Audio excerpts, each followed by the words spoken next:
Mais vous inquiétez pas, monsieur Chipou, hein, on va la signer votre vente. Et les notaires travaillent et puis on s'est organisé depuis la dernière fois. La signature de compromis de vente dématérialisée, les diagnostics dématérialisés, le versement du prix de vente dématérialisé. Alors vous voyez, c'est pas compliqué. Non, moi je vois juste un pépin dans votre dossier, c'est qu'a priori, votre 4 pièces aurait été dématérialisé, monsieur Chipou. Ouais.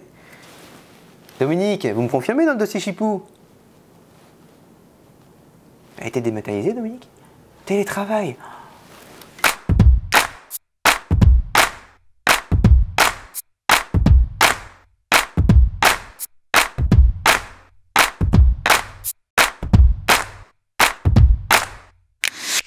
Depuis le 30 octobre, tout le territoire métropolitain est confiné. Bon, on a tous un peu marre, mais au moins cette fois, contrairement au premier confinement, les ventes immobilières peuvent se poursuivre. Ah bah oui, je me souviens bien, oui, tout avait été bloqué.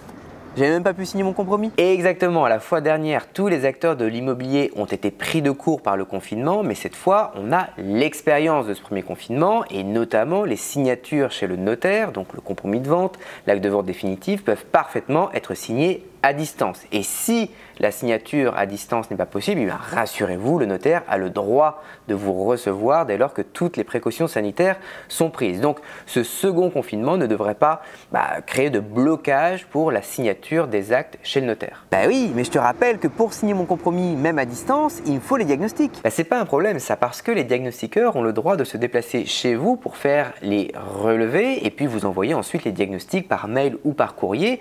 Oui, parce que les services postaux fonctionnent correctement, c'est aussi un progrès par rapport au premier confinement. Bon, les diagnostics d'accord, mais les documents sur la copropriété, l'état daté, tout ça là, hein? Là non plus, pas de problème, les syndics de copropriété continuent de travailler, ils peuvent donc envoyer ces documents alors directement à vous ou au notaire chargé de rédiger le compromis de vente. Avant que vous me posiez la question, les administrations publiques fonctionnent également et donc le notaire peut, une fois que le compromis est signé, obtenir les documents d'urbanisme nécessaires à la poursuite de la transaction. Mais les banques? Oui, mon acheteur il a besoin d'un prêt. Donc il faut bien que la banque lui réponde. Ouais, mais bon là c'est pareil, hein. Les banques comme tout le monde, elles ont été surprises par le premier confinement, mais désormais elles sont prêtes, le télétravail a été organisé et donc ce ne sera pas le blackout de mars dernier. Alors même si peut-être les délais peuvent être un peu plus longs, on peut obtenir un prêt immobilier en ce moment. Et voilà pour cette vidéo. Alors vous l'avez compris, si vous avez déjà votre acheteur, rien ne vous empêche pendant ce confinement de poursuivre votre transaction. Le notaire, le diagnostiqueur, le syndic, la mairie, la banque, tous ces acteurs continuent d'assurer leur mission. Si vous n'avez pas trouvé encore votre acheteur, alors je vous invite à voir la vidéo qui est juste ici. Prenez soin de vous et à bientôt.